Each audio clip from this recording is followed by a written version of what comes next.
Grill, rumali రోటీ, shawarma, biryanis అన్ని budget ఫ్రెండ్లీలో ఒకే చోట దొరికే ప్లేస్ ఎక్కడో చెప్తా. వీడియోని అయితే లాస్ట్ వరకు చూడండి. బిర్యానీస్లో దమ్మార్ ఫ్రై 130, బోన్లెస్ 160, ప్రాన్ అయితే 250. వీళ్ళ సిట్టింగ్ ఏరియా కూడా చాలా స్పేషియస్గా ఉంది. వీళ్ళ దగ్గర మెయిన్లీ షవర్మాస్లో 12 రకాల షవర్మాస్ అయితే ఉన్నాయి. మెయిన్ మెన్యూలో ఐటమ్స్ కూడా బడ్జెట్ ఫ్రెండ్లీగానే ఉన్నాయి.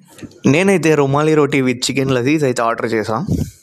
ఈ ఐటెం అయితే నెక్స్ట్ లెవెల్లో ఉంది. నేనైతే మస్ట్ ట్రై అని చెప్తా. మా ఫ్రెండ్స్కి ఈ ఐటెం చాలా బాగా నచ్చేసింది.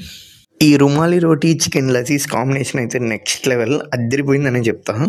తింటున్న ప్రతి బైట్ స్మూత్గా వెళ్ళిపోతుంది. ఇది వచ్చేసరికి మయో అనమాట. దీంట్లో డిప్ చేసుకొని తింటుంటే ఆహా సూపర్. మీరు కూడా మయోతో ట్రై చేయండి, సూపర్గా ఉంది. వీళ్ళ కిచెన్తో పాటు బిర్యానీ కౌంటర్ హండీ సెటప్ కూడా బాగుంది. ఈ హోటల్ పేరు వచ్చేసరికి రహీం బిర్యానీస్ అనమాట. లొకేషన్ వచ్చేసరికి మన విజయవాడ భవానీపురంలో ICICI బ్యాంక్కి ఆపోజిట్లో అయితే ఉంటుంది. సబ్స్క్రైబ్.